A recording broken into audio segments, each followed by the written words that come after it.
এক্ষুনি বলবি তো গুরু, তুমি আবার পাগলামি শুরু করলে।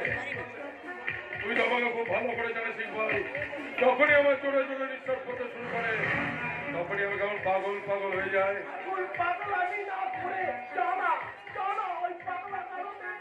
আরে যেতাম পুরো যেতাম, ওই পাগলা গাড়ো তখন ভর্তি, পাগলা গাড়োদের জায়গা নেই। কি সব বলছো গুরু? পাগলা গাড়োদের জায়গা নেই? আরে না রে ইকবাল, শুনিসনি পাঞ্জাবের যে সমস্ত কৃষকরা আন্দোলন করার জন্য রাস্তায় নেমেছিল, তারা কেউ কোনো সুরা না পেয়ে সবাই এখন পাগল হয়ে পাগলা গাড়োতে চলে গেছে। যাদবপুর ইউনিভার্সিটি যে ছেলেটা উলঙ্গ হয়ে ছাদ থেকে ঝাঁপ করে আত্মহত্যা করেছিল, তার জন্মদাতা মা বাবাও এখন পাগল হয়ে পাগলা গাড়োতে চলে গেছে। মাল্টিপ্লেক্স আর কর্পোরেটের কবলে পড়ে পাড়ার ছোট ছোট মুদিখানা দোকানের মালিকরা তারা কেউ নেই, তারা সবাই এখন পাগল হয়ে পাগলা গাড়োতে চলে গেছে। শুক্রবার সেখানে হাট বসতো পুরো, সেখানে কোনো হাট বসে না। বসবে কি করে? তারা তো কেউ নেই, তারা সবাই এখন পাগলা গাড়োতে। পাগলা গাড়ো এখন খালি নেই।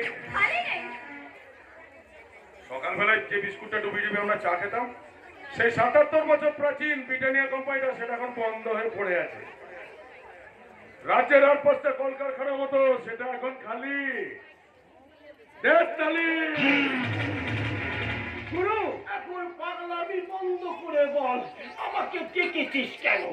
আরে বুড়ো, তোমার বাড়িতে যে ওই কচি ডক্কা বউটা আছে না, তাকে ভাগিয়ে নিয়ে আসার জন্য বলিনি? আমি চলি, আমাকে কি কাজের জন্য ডেকেছিস তাই বল। ও লক্ষ্মী ভাই, দেখছো বুড়ো যাওয়ার কি তারা খালি যাই যাই করছে। আমাকে লক্ষ্মী বাই বলছে, দেখছে তো? আরে বাবা, আমার নাম হলো দীপিকা পাডুকোন।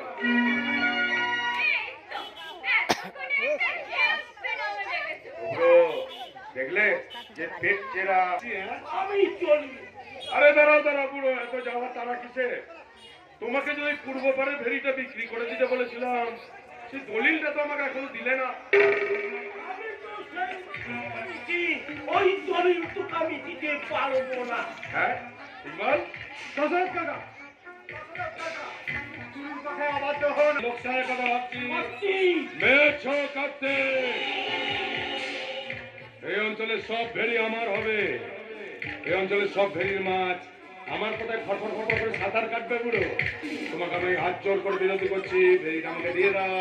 তুই কি আমাকে ভয় দেখাচ্ছিস? ছি ছি ছি ছি ছি, তুমি আমার থেকে বয়সে বড় বলে কথা। আচ্ছা সুন্দরী, তোমার কি মনে হলো বুড়ো ভাই ভয় দেখাচ্ছি? আমি তো হাত জোর করে বিনতি করছি, বলো।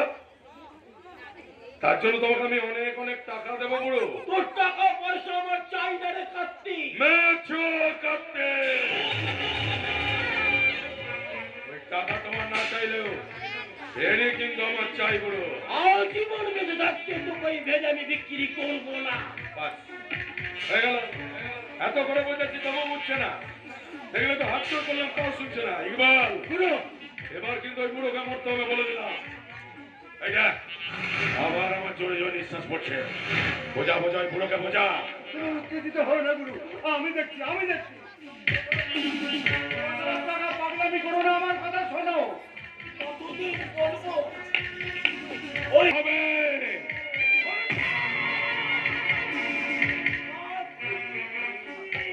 মেছো কাটতে গুরু। এই ইকবাল, মদ গাঁজা বিড়ি সিগারেট আমার নেশা হয় না রে ইকবাল। আমার কিছু নেশা হয় জানিস? যখন মানুষের শরীর থেকে গরম তাজা লাল রক্তটা আমার শরীরে এসে ছিটে পড়ে তখন। না মানে গুরু। এই, আমার ওই ইট ভাটার আগুনটা এখনো চলছে না?